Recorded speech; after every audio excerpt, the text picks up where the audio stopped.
Os cozinheiros em ação são como o nosso próprio Brasil, cheio de emoções, temperos e sotaques. A chefe paranaense Manu Susbacher conquistou o reconhecimento internacional com seus toques brasileiros. Ela é nossa anfitriã e jurada. A tão esperada final chegou, e para dificultar um pouquinho essa competição, apenas um representante de cada família poderá participar dessa noite. E representando a família Riva, pode entrar a Bianca.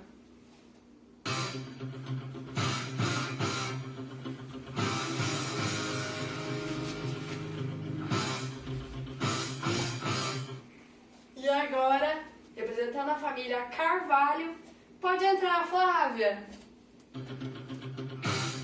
Vamos, Carvalho! E aí, meninas, como é que vocês estão? Como é que vocês estão se sentindo representando a família de vocês na final? Eu tô super contente, porque eu sou a que cozinha melhor na minha família e eu vou representar super bem, eu vou ganhar esse negócio. Eu tô um pouco tensa, porque, né, uma responsabilidade muito grande, pensa, afinal, e só eu aqui da minha família, mas eu tô confiante ao mesmo tempo, a gente foi muito bem no desafio anterior, então vai tudo dar certo. Ai, meninas, tomara que dê tudo certo pra vocês. E agora eu vou pedir pra vocês sentarem um pouquinho, que eu tenho um comunicado pra falar. Como vocês sabem, no episódio anterior, a família Carvalho se destacou. E por isso, a família Carvalho vai ter um bônus que eu vou explicar pra vocês depois que a gente assistir esse vidinho. Baby got a head down. Baby got a head down. Bom, meninas, então chegou a hora de anunciar qual vai ser o grande desafio dessa final. E vai ser cachorro quente. Bom, o que eu tenho para falar para vocês sobre a dica é que depois de inúmeras visitas que foram fazendo nas indústrias Heinz, eles descobriram que esse ketchup ele possuía uma viscosidade que coava mais lentamente. E o que isso significa para vocês? Depois de inúmeras análises sensoriais, eles acabaram descobrindo também que os clientes eles têm maior gosto, o paladar deles prefere mais esses ketchups que dão maior consistência, ou seja, os que escorrem mais lentamente. Mas o que é essa tal de viscosidade? Viscosidade é a propriedade física que caracteriza a resistência de um fluido ao escoamento. Pode-se dizer, então, que a viscosidade corresponde ao atrito interno dos fluidos devido às interações intermoleculares, sendo geralmente em função da temperatura. A sua percepção geralmente está relacionada à grossura ou à resistência do despejamento. Por exemplo, quando a gente fala, a água é fina, isso significa que esse material tem baixa viscosidade. Mas quando a gente pensa, o óleo vegetal é grosso, isso quer dizer que ele possui alta viscosidade. Existem dois tipos de viscosidade, a viscosidade dinâmica, que também é conhecida como viscosidade absoluta, e a viscosidade cinemática. A viscosidade dinâmica ela é a propriedade do fluido que associa a tensão de cisalhamento com o movimento do fluido. Quando a viscosidade independe da tensão de cisalhamento, aí a gente tem o chamado fluido newtoniano, como a água ou a maioria dos gases. Os fluidos não newtonianos, eles possuem uma viscosidade que depende da tensão de cisalhamento, tendo um comportamento bem mais complexo e não linear. Cada um possui um coeficiente próprio de viscosidade, como por exemplo suspensões coloidais, as emulsões ou os géis. Mas, mesmo em fluidos newtonianos, a viscosidade não é uma constante. Como eu falei anteriormente, ela depende da temperatura. Nos líquidos, a viscosidade diminui com a temperatura, como pode ser visto se nós pegarmos um xarope ou um mel e aquecermos eles. Isso ocorre porque as moléculas elas estão se movendo mais e, portanto, elas passam menos tempo em contato uma com a outra. Já se a gente analisar a questão dos gases, a viscosidade aumenta com a temperatura. Isso ocorre porque as moléculas elas vão se mover mais rápido, então vai haver mais colisão entre elas, o que reduz a capacidade de fluxo. A viscosidade dinâmica ela é dada em termos de força requerida para mover uma unidade de área em uma unidade de distância. Já a viscosidade cinemática representa a relação entre a viscosidade dinâmica e a densidade. E a grande surpresa de hoje é que a família que se destacou no programa anterior vai poder fazer uso desse ketchup e levar como essa vantagem. Então a família Carvalho vai poder fazer uso do ketchup Heinz e a família Riva vai ter que tentar superar essa desvantagem de alguma maneira. Então vamos lá, agora chegou a hora de vocês mostrarem o que vocês sabem. Podem ir para a cozinha, vocês vão ter 15 minutos para preparar o prato de hoje. Boa sorte! Ai, obrigada. Então, entre os ingredientes principais, vai ter o ketchup Heinz, mostarda e mel. Vamos ver quem que vai conseguir usar isso, se alguém vai conseguir usar mesmo.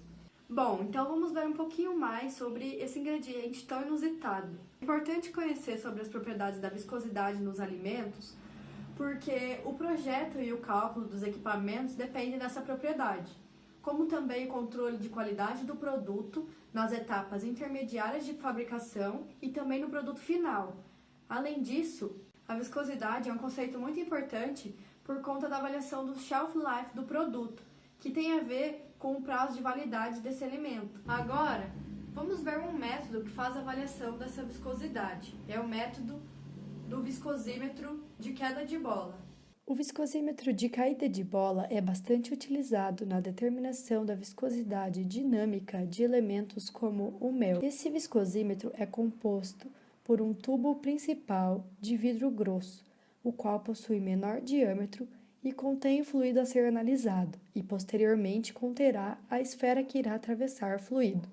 O tubo externo contém água, a qual garante uma estabilidade e um campo termoestático, e também serve para comparação. O viscosímetro possui um nivelamento de tipo gota, que mostra se este dispositivo está nivelado quando se encontra em um plano horizontal.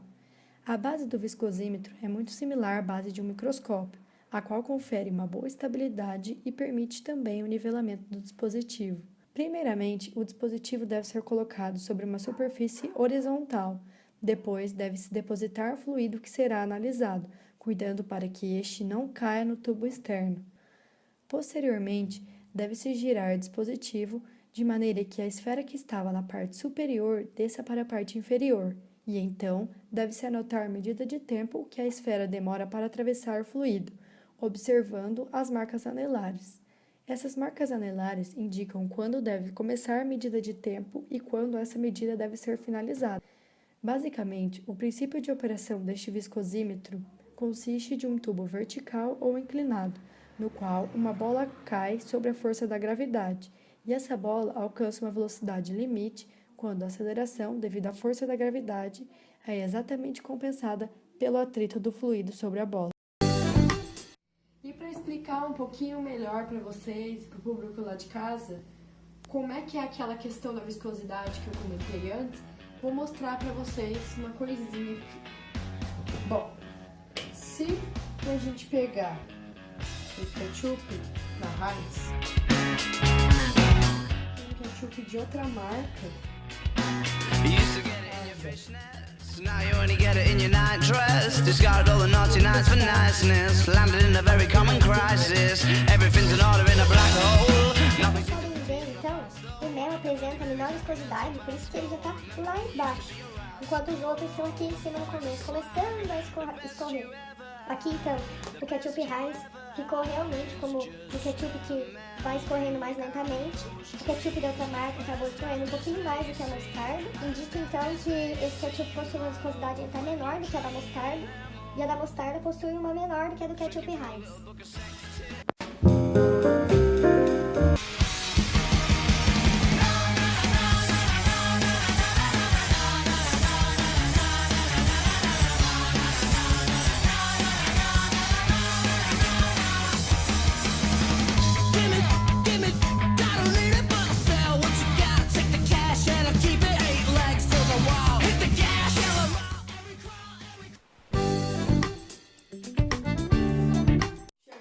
Hora de revelar quem foi a grande campeã, qual foi a família campeã dessa temporada.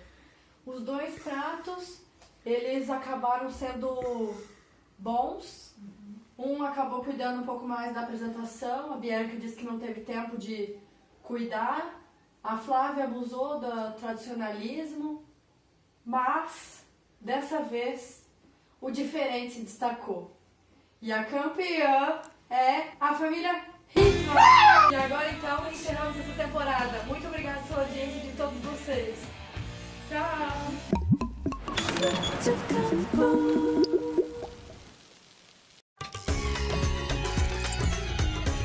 Alô?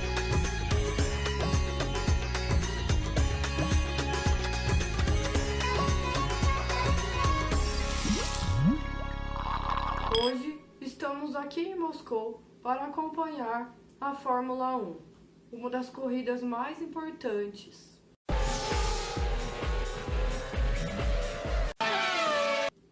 E para entender um pouquinho melhor sobre o assunto, convidamos aqui o Dmitry, um engenheiro da Williams. Dmitry, a viscosidade do óleo é uma das características mais importantes a se considerar na hora da escolha. O produto tem que ser viscoso o suficiente para criar uma película protetora, mas, ao mesmo tempo, ele não pode ser tão grosso a ponto de criar uma resistência nas peças. O óleo usado nos carros de Fórmula 1 é igual ao óleo usado nos carros normais? Não, as exigências elas são outras. Para os veículos normais, o mais importante é evitar a formação de resíduos no motor. Por isso eles utilizam o óleo mineral, que mantém a viscosidade compatível com qualquer temperatura do motor, entretanto eles oxidam, por isso que formam os resíduos. Já para os carros automobilísticos, como o da Fórmula 1, eles precisam de aditivos que evitem o desgaste. Por isso eles utilizam o óleo do tipo sintético, que atende a uma faixa mais ampla de temperatura, e o motor de funcionamento contribui para a redução do consumo de combustível e diminui a oxidação. A Sociedade dos Engenheiros Automotivos criou o parâmetro SAE para padronizar e classificar o grau dos óleos lubrificantes. Como que isso funciona? Vou te dar um exemplo. Por exemplo, o óleo 5W30. O 5W significa a viscosidade do óleo lubrificante em temperatura ambiente. Isso é bom porque o óleo ele se encontra muito fluido, que é bom para dar partida no motor. E o 30 significa que esse mesmo óleo possui uma viscosidade de 30, que é mais viscoso, a temperatura no início da partida, então é uma temperatura mais quente. Isso é ótimo porque o óleo muito fluido queimaria muito rápido, por isso que ele precisa ser mais viscoso quando você dá o início da partida. Quanto maior for a numeração da embalagem, maior a viscosidade no óleo. Para demonstrar na prática, vamos pegar 5 diferentes tipos de óleo e escorrê-los ao mesmo tempo.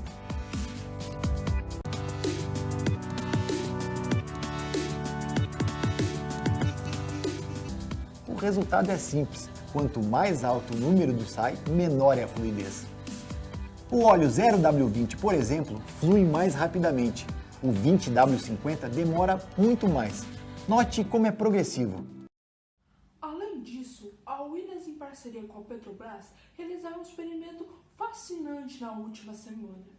Elas queriam ver como seria a performance de um carro de Fórmula 1 utilizando um combustível de carro normal. Para isso, eles fizeram um teste de viscosidade cinemática, expressando a resistência do biodiesel pelo escoamento, tentando mostrar que o seu controle visa garantir um funcionamento adequado do biodiesel na injeção de bomba do carro e também mantendo a característica lubrificante desse combustível. A determinação experimental da viscosidade cinemática é efetuada pela medição do tempo de escoamento de um pouco de biodiesel fluindo sobre a gravidade através de um viscosímetro capilar de vidro. E nisso é escolhida uma temperatura para essa experiência, que no caso foi de 40 graus Celsius. Vamos analisar um pouquinho mais sobre seu funcionamento.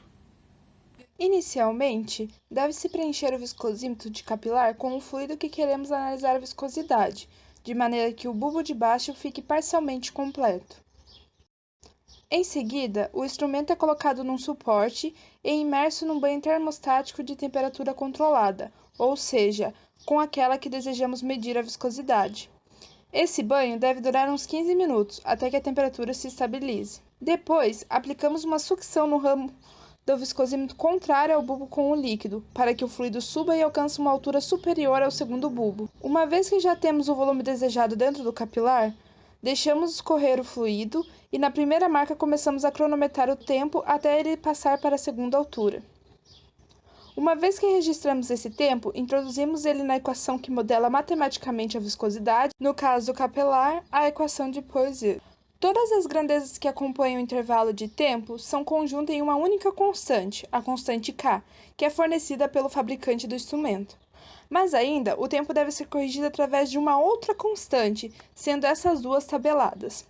Assim, é possível determinar se a viscosidade cinética do fluido aplicando somente a fórmula. Geralmente, o viscosímetro capilar é o melhor instrumento para medir viscosidade de fluidos newtonianos, pois em fluidos não newtonianos a pressão hidrostática varia durante o descarregamento e isso afeta a taxa de deformação do fluido. Pessoal de casa, muito obrigado pela audiência e no próximo programa a gente se vê na Alemanha.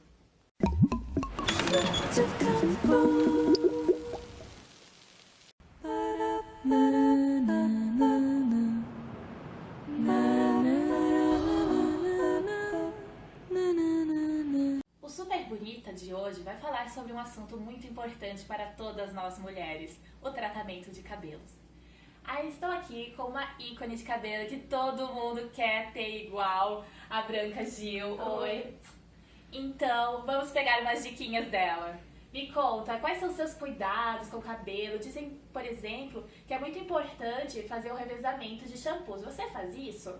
Então, eu concordo com essa opinião e eu acabo tentando trocar de shampoo pelo menos uma vez ao mês. Porque eu acho que depois de um tempo o shampoo acaba perdendo efeito no cabelo, você vai tentar hidratar, acaba não conseguindo mais. Pra mim é muito importante fazer essa troca. E assim, eu tento sempre trocar daí por shampoos que são mais viscosos, porque eles possuem uma maior concentração e aí eu acabo até melhorando no rendimento. Porque eu vou pegando concentrações mais específicas para o meu cabelo, não deixando ele tão oleoso. E acaba que eu economizo até no meu shampoo, porque eu pego a quantidade exata que eu preciso para ele. Uhum. Fica mais fácil de controlar, né? Fica. E assim, essa questão da viscosidade do shampoo, ele fica mais consistente, né? E essa questão para mim é muito importante em vários outros aspectos. No que mais você leva em consideração? Então, foi justamente pensando nessa questão da viscosidade que eu resolvi criar minha própria linha de esmaltes. E assim, nessa minha linha eu tomei cuidado para que os esmaltes eles fossem espessos o suficiente para que colassem no pincel, mas ao mesmo tempo eles deveriam ser finos o suficiente para aderirem à unha. Além disso, o esmalte deve ser fluido o suficiente para nivelar qualquer marca de aplicação. E finalmente, ele deve secar o mais rápido possível para que a gente possa voltar a fazer nossos afazeres. E nós, telespectadores, sempre observamos você nas festas, tudo, e é bem assim mesmo. O olho nada e a boca tudo, cheia de batom, de diversas cores. Você, assim, tem essa preferência mesmo, uma coincidência ou é sua identidade? Então, na realidade, os meus olhos eles acabam sendo um pouquinho pequenos, então uma sombra não me favorece tanto. Aí eu me sinto melhor usando um batom, assim, porque tem que ter um diferencial, uma coisa. Você tem que se sentir bem também. Então, pra mim, acabou favorecendo essa questão do batom diferencial. E eu sempre procuro usar um batom diferente. Porque, assim, como eu sou branquinha, eu sempre abusei muito do sol. E não foi sempre na minha vida que eu tive esse cuidado que hoje eu tenho com a minha pele. Então eu acabei sofrendo alguns efeitos por causa disso. Eu percebi muito que eu tenho esse problema porque eu já realizei vários tratamentos na região. Mas eu tenho que optar por batons mais viscosos, porque eles acabam evitando que na hora que eu passo o batom, ele se espalhe por essas linhas ao redor dos meus lábios. Eu sei esse efeito, chamam de sangramento, né? Que fica tipo uns vasinhos aqui marcados pelo batom. Sim, inclusive eu descobri que se eu passo o batom com menos força na hora de aplicar, eu aumento a viscosidade. Isso acaba me ajudando no meu problema também, acaba evitando de ir pra linha, sabe? Desse meu problema da boca. Nossa, tá aí várias dicas boas, não é mesmo? Fugiu até do tema de tratamento de cabelos, a Branca é multi-dicas. E muito obrigada, espero que você apareça muito mais vezes, porque adorei esse nosso papo, nem parece que passou todo esse tempo. E nós precisamos só vir. E é isso, pessoal, até o próximo programa. com mais dicas de beleza para nós nos tornarmos sempre cada vez mais super bonitas. O papo com a Branca foi muito bom, não foi? Agora vamos ver como é testada a viscosidade do shampoo que a Branca tanto falou, usando o viscosímetro rotativo. O viscosímetro rotativo é um equipamento mais sofisticado e mais caro que os demais, mas que executa medidas muito mais precisas. Esse equipamento se baseia na dificuldade que o disco tem para girar na solução. Quanto mais difícil, maior o torque que o equipamento tem de fazer e é dado aqui em cima em uma escala. Quanto maior o torque, mais viscoso o produto é. Basta ligar a rotação e o equipamento vai dar a dificuldade ou o grau de torque que ele tem de executar para o spin do disco girar em solução. De forma geral, tem de deixar girar 6 vezes, travar a escala e medir. No caso, deu 32,3. Para transformar essa medida de torque em CP, a gente utiliza o fator que é dado pelo próprio equipamento. Como estamos utilizando o modelo Spin número 2 com 30 RPM, o fator a ser utilizado é 10. Então, a viscosidade desse shampoo é 32,3 vezes 10, ou seja, 323 CPs. Esse viscosímetro é muito indicado para análise de fluidos não newtonianos, como cremes e géis. Decora. Apoio Brilha Filamento LED. Brilha, luz muda tudo. A Vicky estuda artes cênicas e passa boa parte do tempo em casa criando suas peças de teatro e treinando suas encenações. Justamente por isso, ela busca um ambiente que descreva sua personalidade, mas que não atrapalhe a sua concentração. Ainda bem que tem o Decora para ajeitar tudo e deixar o espaço limpo.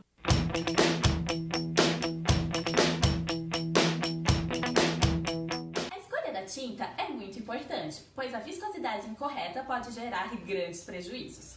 A viscosidade não afeta apenas a tonalidade e a intensidade da cor impressa, mas também o ganho de ponto, o trapping das cores e as propriedades de desempenho, tais como peso do revestimento, a velocidade de secagem e a retenção de solventes. Para controlar isso, utiliza-se o viscosímetro, que é um instrumento que mede e controla a viscosidade. Por meio desse sistema, é possível marcar o tempo de escoamento do volume de tinta por meio de um orifício de diâmetro conhecido, que utiliza como unidade de medida o segundo. O viscosímetro de copo Ford é normalmente empregado para determinar a viscosidade de tintas, medindo o tempo de escoamento do fluido pelo orifício. Esses copos têm diferentes tamanhos de orifício e são feitos de bronze polido. Os orifícios de número 2, 3 e 4 são utilizados para medir líquidos de baixa viscosidade na faixa de 20 a 310 centistokes. Os de números 5, 6, 7 e 8 são usados para líquidos de viscosidade superior a 310 centistokes. Assim, vamos utilizar o de número 4. Para se ter uma medida precisa, é necessário prestar atenção em alguns itens. Primeiro, o equipamento precisa estar no nível. Segundo, o fluido deve estar sem espumas e sem bolhas, ou com o mínimo possível. E terceiro, a temperatura dele deve estar preferencialmente a 25 graus Celsius. Para fazer essa medida, deve-se tapar o orifício com o dedo e acrescentar o fluido de forma lenta e vagarosa, sem formar bolha ou espuma. Então, é necessário encher até passar um pouco do topo e, em seguida, usar a espátula para nivelar. Depois, posiciona-se o becker embaixo e aciona-se o cronômetro no instante em que se remover o dedo debaixo do copo. Assim que esse filete de escoamento romper, é necessário desligar e anotar o tempo. Nesse caso, o fluido levou 2 minutos e 9 segundos para escoar. Agora, para determinar em unidade de viscosidade o tempo em segundos, usa-se a seguinte fórmula.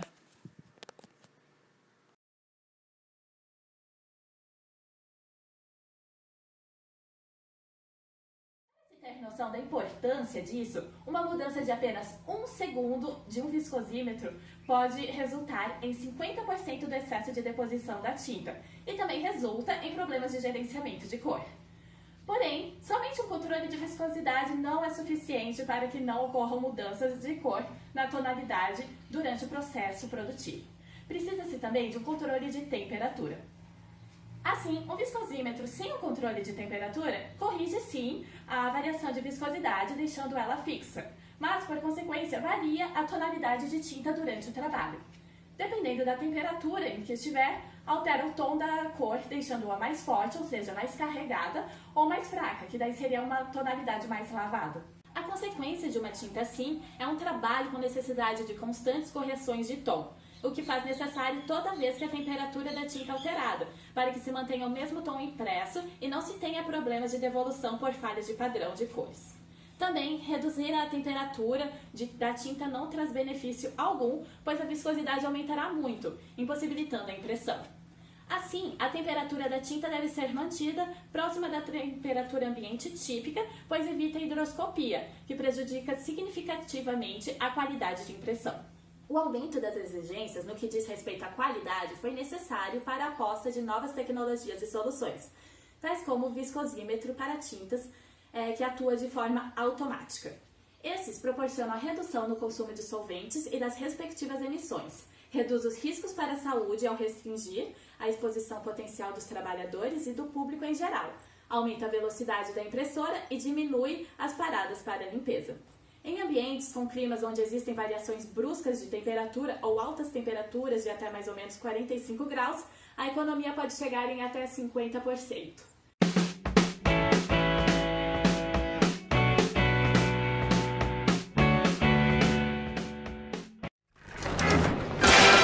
Agora é hora da Vicky ver como ficou a casa dela. Vem, Vicky. Preparada? Ai, tô um pouco nervosa. Ai, tu vai amar, eu acho. Ai. Vamos lá? 1, 2, 3. Ai, amei. Ficou do jeitinho que eu queria. É, a gente fez tudo que tu pediu ali, os quadros, aqui a pintura parede ficou pintada ótima. pra dar um ânimo. Ai, adorei, gente. Ficou do jeitinho que eu queria. Muito obrigada. Ai, que bom que gostou. A gente fez o nosso melhor. Ai, adorei. Muito obrigada. Então é isso. Hoje foi a vez da Vicky. Quem sabe amanhã não é você?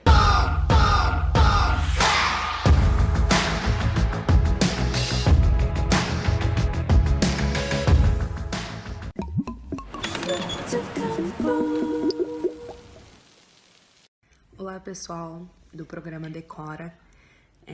Hoje eu fui convidada para falar sobre o viscosímetro. Eu sou estagiária na empresa Blascor, que é uma indústria fabricante de tintas e complementos. Bom, o viscosímetro ele é o equipamento que é utilizado para medir a viscosidade dos fluidos. E eles medem somente sobre uma condição de fluxo a viscosidade deste fluido. Bom, em geral, o fluido ele permanece em estado estacionário e o objeto passa por ele. Ou então, o objeto é estacionário e o fluido passa por ele. O viscosímetro ele é amplamente utilizado no controle de qualidade das fábricas, desde a medição da viscosidade para as matérias-primas, até mesmo para o controle de qualidade dos produtos acabados. E ele identifica a faixa de viscosidade deste produto, o que é um parâmetro do controle de qualidade. Porque, por exemplo, se essa taxa não estiver dentro da conformidade, ele representa uma má qualidade, que pode até denunciar que este produto esteja estragado. O que acontece muito com as tintas, pois a primeira análise do cliente ela é visual. Então, ele vai abrir a lata e vai olhar para aquela tinta e às vezes ele vai falar, não, essa tinta está estragada. Mas às vezes ele nem fez a aplicação. Só a análise visual da viscosidade, da densidade, às vezes já pode denunciar se essa tinta ela está no mau estado. E também outro fator muito importante é a temperatura para análise da viscosidade. Uma vez que nós temos que deixar as amostras atingirem a temperatura ambiente, porque o aquecimento ele afeta a amostra deixando-a mais líquida, enquanto que o resfriamento ela deixa mais espessa. Por isso que às vezes se a amostra ela vem muito quente, a viscosidade, o valor da viscosidade, ele pode ser alterado. E o viscosímetro utilizado na fábrica para o controle de qualidade, ele é um viscosímetro do tipo rotativo. E ele é amplamente utilizado em fábricas para medição de colas, cosméticos, tintas e entre outros fluidos, porque ele faz uma medição rápida e bem prática. O viscosímetro ele tem uma parte móvel, em formato de uma palheta, que é inserida dentro da amostra que vem da produção, E após ela ser inserida, ela é automaticamente ativada. Então, esta palheta ela faz um movimento de rotação e já nos dá o valor da viscosidade deste fluido. Bom, pessoal, eu acho que era isso que eu podia ajudar e agradeço ao pessoal do programa Decora por esta oportunidade. Até a próxima!